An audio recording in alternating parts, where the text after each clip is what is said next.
guys, this is Dr. Sangeeta and welcome back to another lecture of Dental Pathshala where we help you understand and learn dentistry better and easy way. And today's topic we are going to cover from the mccracken 11th edition. We are going to cover the surveyor, surveying lines. Why do we have to read the surveyor? What is surveyor? What is all this surveying about? So today's video we are going to cover the surveyor and the surveying. So without further ado, let's get started.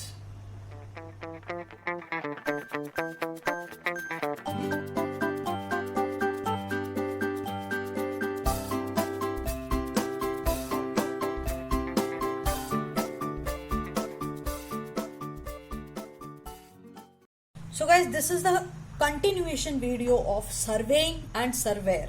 Last video we have finished the first part and we are studying it from the mccracken 11th edition. And before we get started, make sure to subscribe to our channel and click on the bell icon so that you don't miss any of our future videos. So today's video will be continuing the surveying. Right, till now we have covered what is surveying, what is surveyor. We have studied two types of surveyor, the nace surveyor, jelenko surveyor. Jelenko surveyor is also known as the will surveyor. So nace surveyor, the horizontal arm is fixed, while in the jelenko surveyor, the horizontal arm can swivel. So there is a spring which is attached to the horizontal arm. Right, now we'll be starting with the purpose of the surveyor. So what is the sequence? The sequence is, first of all we survey the diagnostic cast. First we survey the diagnostic cast, then we do the tripoding.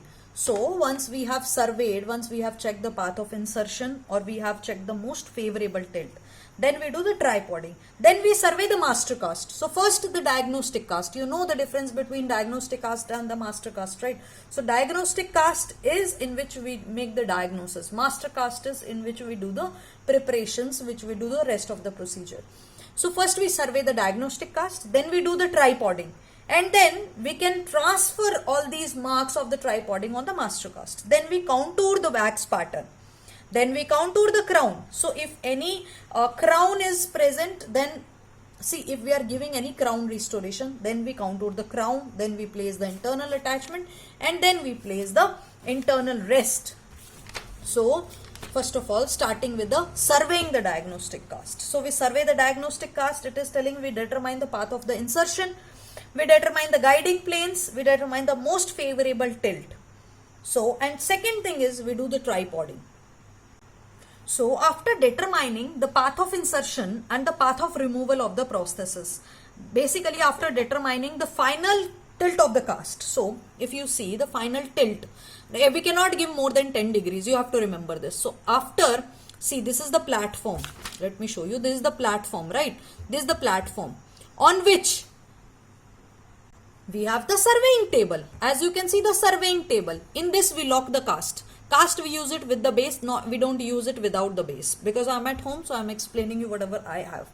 So second thing is we put the cast on the table, then we check the diagnostic cast. This is the diagnostic cast. So diagnostic cast we check for the path of insertion, the favorable path of insertion and the path of removal, right? So the most favorable tilt, but we cannot go more than 10 degrees of tilt. Can you see this? We cannot go, see, suppose this is the 0 degree tilting. We cannot go more than 10 degrees of tilt. So when I am going anteriorly, inclination, there is an anterior tilt. When we are going posteriorly, this is a posterior tilt. So we cannot go more than 10 degree, because suppose this patient cannot bend the head more than 10 degrees to insert or to remove the prosthesis. See, you have to think clinically. Whatever I am telling you, you have to imagine it. See, if you are tilting like this, that means the patient has to bend the head, patient has to bend the chin. And if you are tilting it to such a plane, then the patient cannot bend to such a plane, and then he can then he need to remove or insert in such plane. So the plane in which you are tilting will be the plane in which the patient is going to insert or remove the prosthesis. Okay. So after we do the surveying of the diagnostic cast, then we do the tripoding on the diagnostic cast only, so that we can duplicate it on the master cast. So in the diagnostic cast is the first cast, right? So diagnostic cast, after the path of insertion or the path of final tilt is selected, then we do the tripoding so that we can place the master cast on the surveyor back into the same direction, back into the same orientation. So back into the same position, so that when we duplicate it, when we have the master cast, then we can place the master cast back into its same position. So in order to do that, we tripod the cast and we transfer these tripoding points on the master cast. So guys, I am telling you this few things, I am telling you from the articles also. So after tripoding is marking the 3 points. Okay, so we do it in the two methods. One is the tissue surface indexing, another one is the art portion indexing. So basically, while after reproducing, we want that all the marks of the diagnostic cast should come on the master cast also, right? So there are two methods to tripod. So basically it's like 3 point. See, if we are riding a bicycle, suppose I'm learning the bicycle, then there are chances, because there is not proper balance, there are chances that I may fall. But if I'm riding a auto, 3-wheeler or a 4-wheeler, then because there is a balance, right? So there are less chances that I may fall. So like that we are pointing 3 marks. We are making 3 marks. So first of all, what we do? We lock the cast. See, on the table, like this, on the table, first of all, we lock the cast. Then we lock the vertical arm. And because, see, suppose if I'm working on jelenko, so I want this horizontal arm to be working, because I want to mark the tripoding marks, right, on the cast. So in the mandrel, I put this undercut gauze, and see, there are surveying tools, right? So undercut gauze is like this. We have already covered in the previous video. If you haven't watched the previous video, then please watch the previous video. So in the mandrel, so mandrel is like something which will hold the surveying tools, right? So this is a kind of mandrel, you can see now. Let me show you. Suppose mandrel is a kind of, it is not coming. Let me show you on this. So suppose mandrel is like this, in which I can attach the tools, surveying tools. Suppose this is my surveying tool, right, on which I am going to put marks.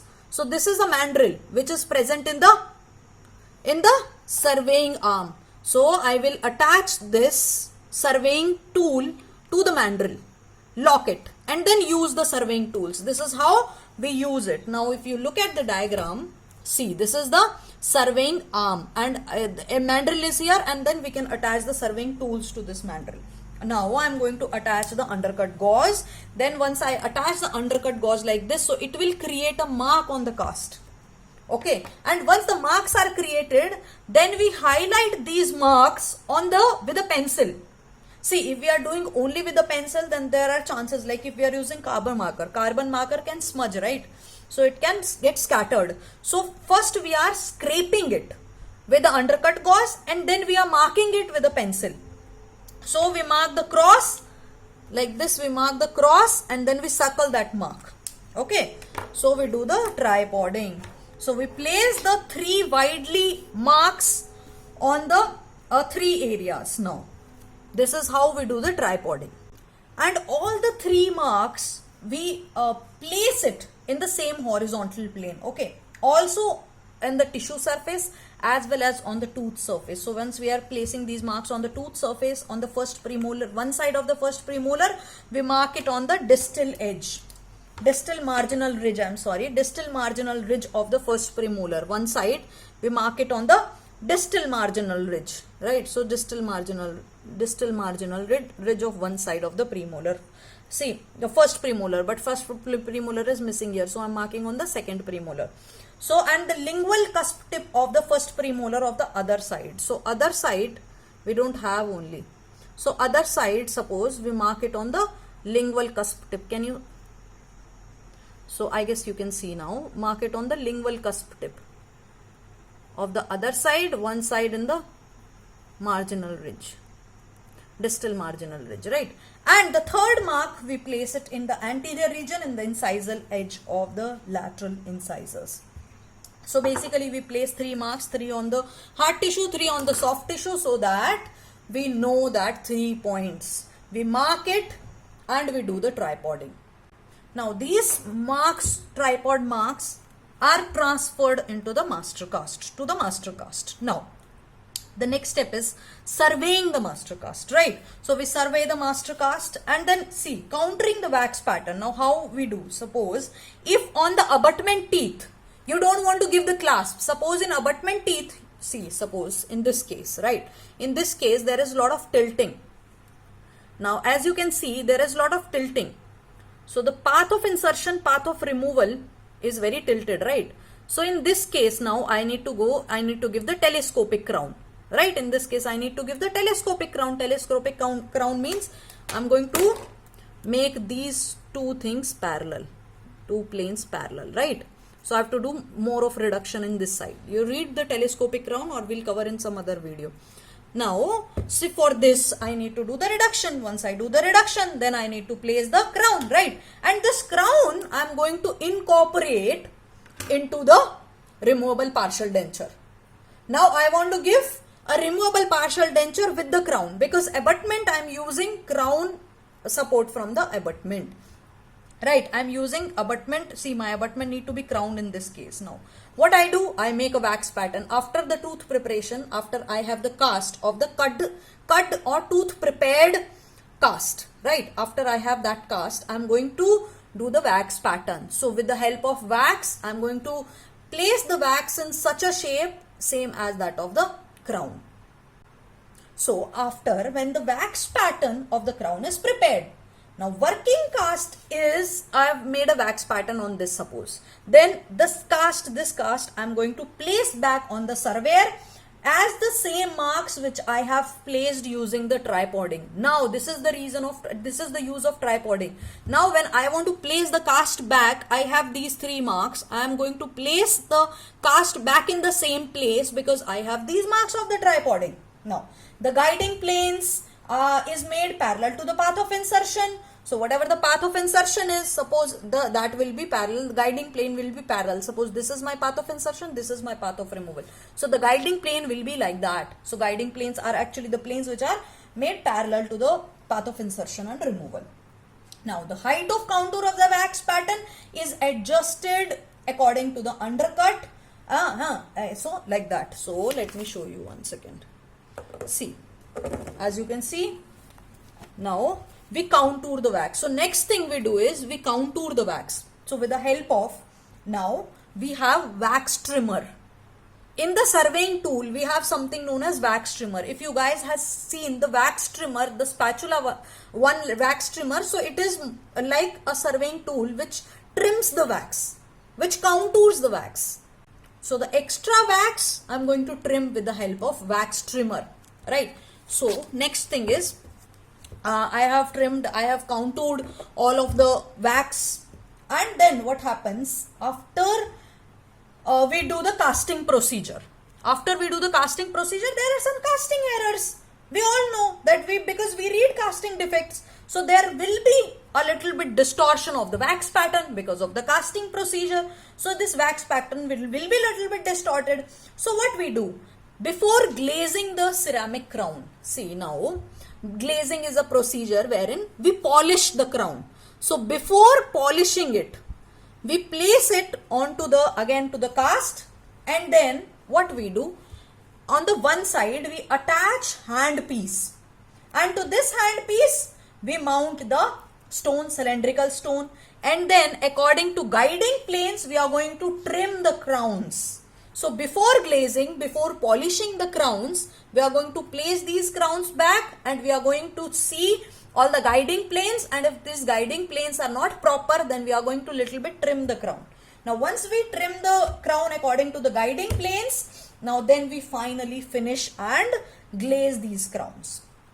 Okay, so this is about contouring the wax pattern, right? And surveying the ceramic veneer crown. This till now we have covered till here.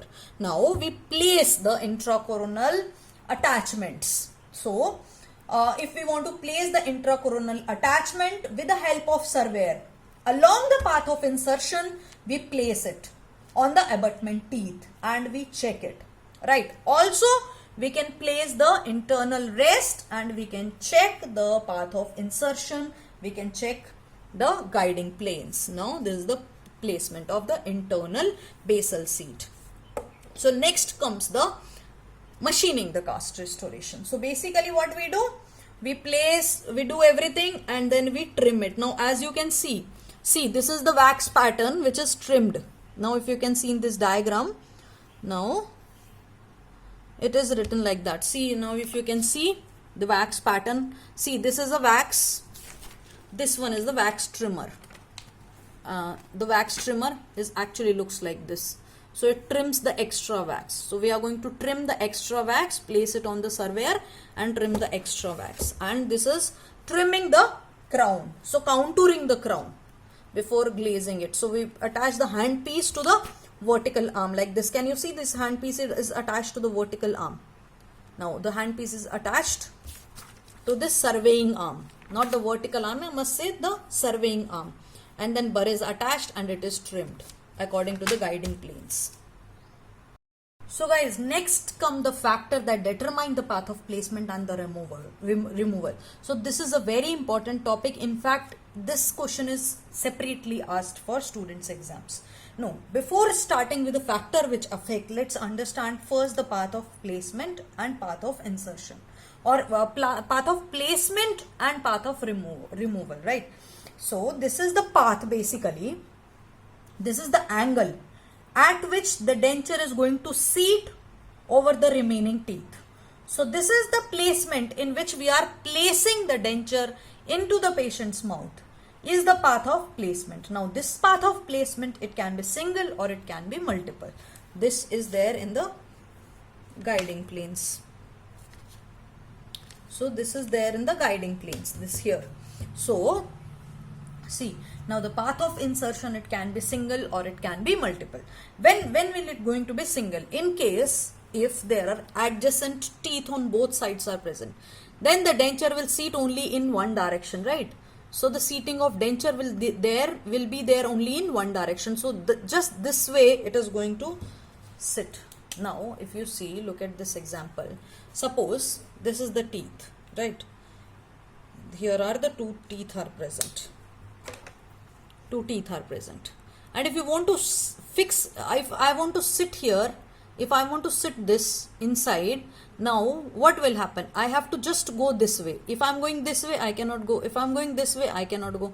So just there is one single path. So if we talk about Kennedy's class 3, which is a tooth bone, right? So the Kennedy's class 3 classification, as you can see, both the sides teeth are present.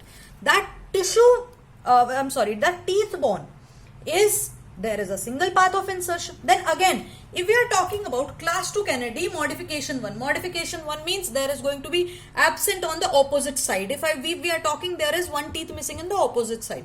So if there is Kennedy's class 2 mod 1 modification 1, then also there will be a single path of insertion. And also if we are talking about class 4, now because the guiding plane will go,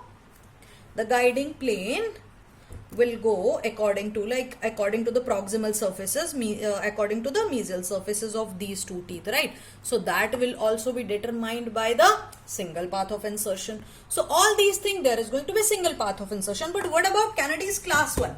Now Kennedy's class 1, there is a bilaterally dentular space. So if we are fitting the denture can go like this, denture can go like this, denture can go like this. So there is going to be multiple path of insertion in case of Kennedy's class 2, but in a Kennedy's class 1. But if we talk about Kennedy's class 3, then there is a single path of insertion because both sides are teeth are there, right? So let's talk about the factors which determine the path of placement or removal. So what are the factors? There are 4 main factors: the guiding planes, retentive areas, interferences and aesthetic. We'll be studying one by one. So first of all, guiding plane. See this now, guiding planes are basically the planes which will guide the insertion and removal of the prosthesis. So they are prepared on the proximal surfaces. Now, as you can see, now to make the guiding plane, the first thing which you need to remember is the vertical arm will be placed parallel to the path of insertion and removal. As you can see, this vertical arm is placed parallel. So we are taking the proximal surface of the abutment teeth. So the edentulous space is there.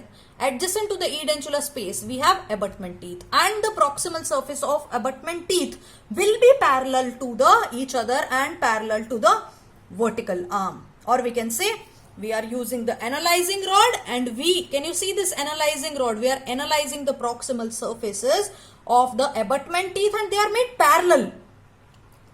So if any tilting is required, then we should do the tilting of the teeth, but we want that they are parallel. So this is the guiding plane.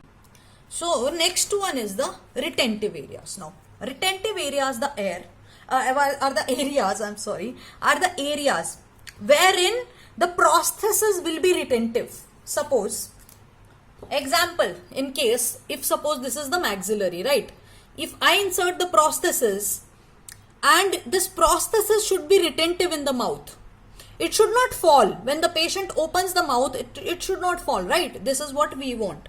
So we want the retentive areas in the prosthesis. What if we don't give any undercut, any retentive area, then what will happen? There will be no retention. So what we want that to give the retentive undercuts, the favorable undercut that is going to make the retention of the denture, that is going to hold the denture against the gravity, right? So for that, we are going to place these retentive areas on the buccal surface of because this is going to hold it, right? If we are giving it on the buccal surface, then it is going to hold the denture.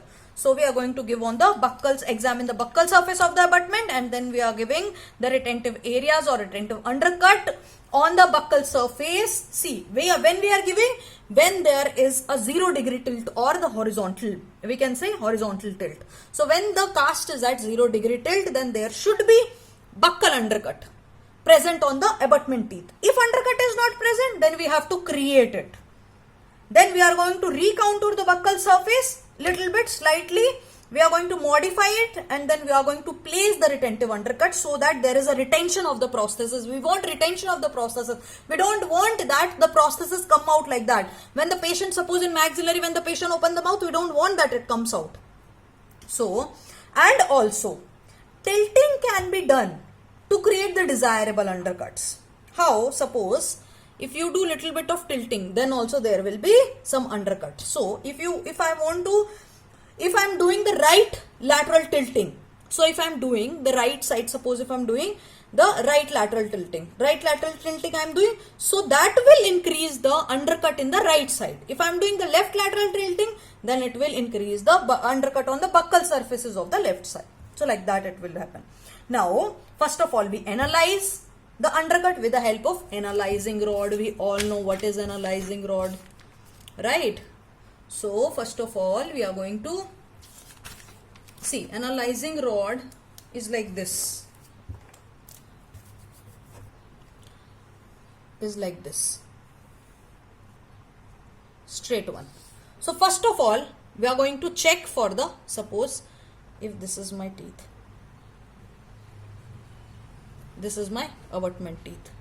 These are the gums, right?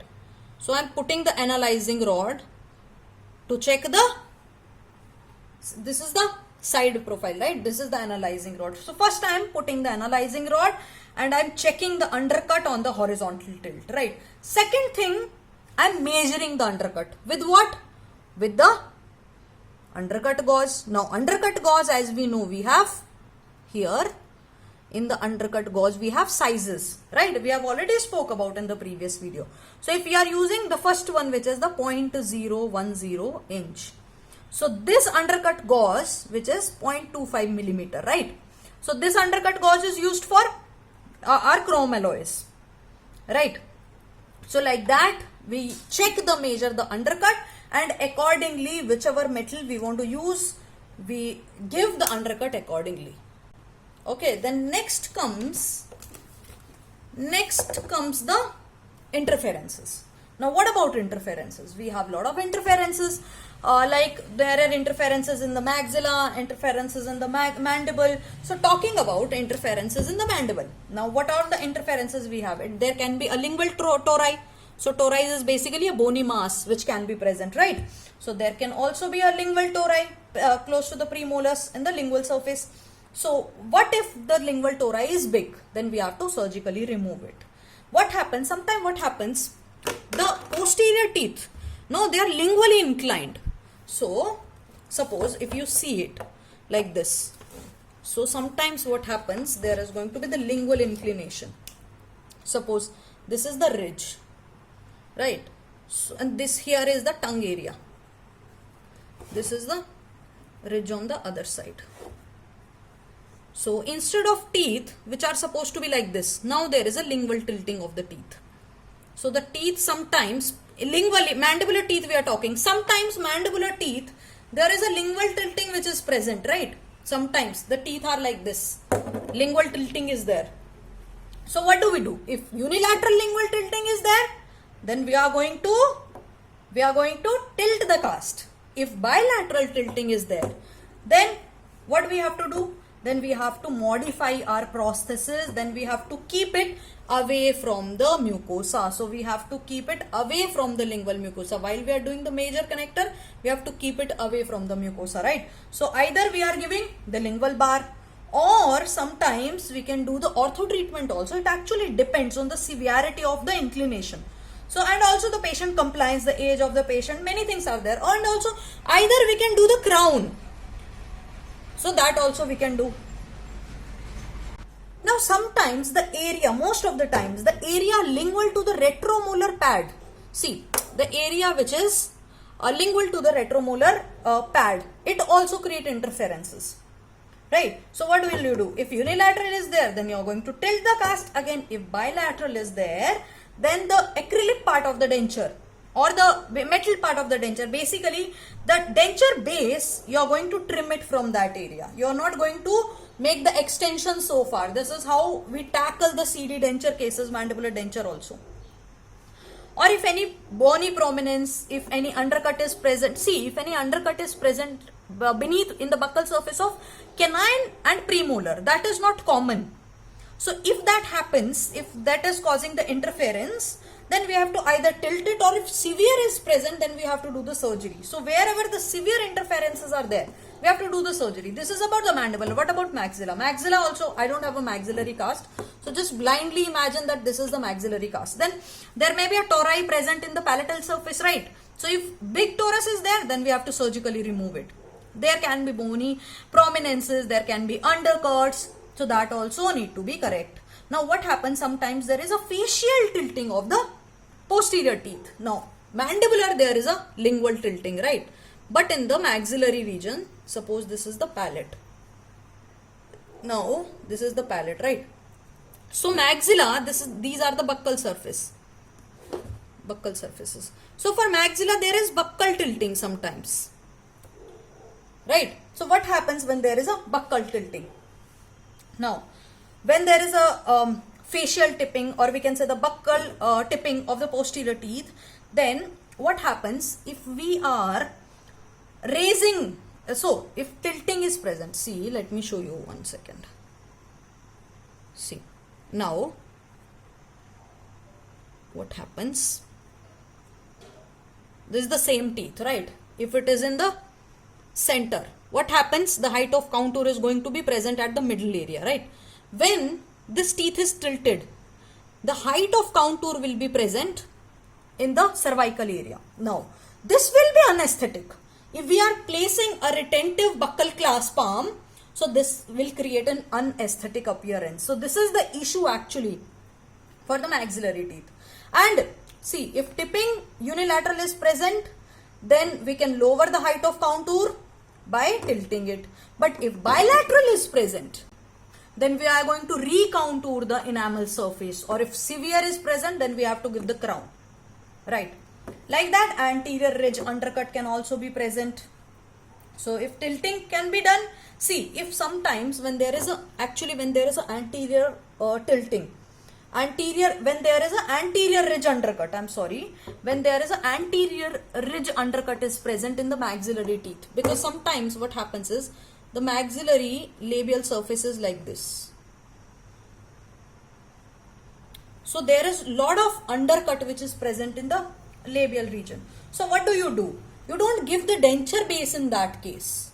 We just put the acrylic teeth over here. So that will overcome the anterior undercut ridge problems. Because see, what happens? No, maxillary denture also, this is the same problem which sometimes happens with the denture. What happens? Suppose this is the ridge. Right? This is this ridge, the labial surface side view. So usually the ridge is like this. Right? So what happens when there is a deep undercut? Sometimes ridge is like this. See, for CD it is very good because sometimes we just block it and it is helpful for the retention. But for RPD or CPD, it can create the interference.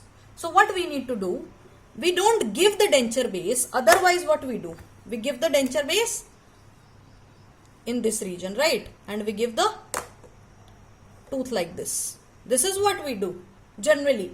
But in case when there is a severe undercut is present and the anterior region, then what we do? We just put the acrylic tooth over here. We don't give the denture flange. We don't give the acrylic part of the denture. So this is about the interferences.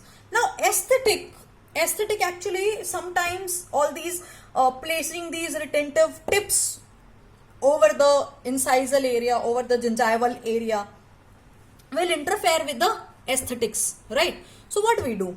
For that we give the gingivally approaching clasp. So we give the eye bar clasp. So circumferential clasp sometimes is causing unaesthetic issues. So we can also give the gingivally approaching clasp, that we will cover in the clasp. So guys, this is about surveying in this lecture. Last video we have covered the surveyor.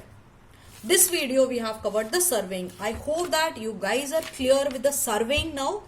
And once, anytime if I have a surveyor, definitely I am going to post a video on the how to do the surveying.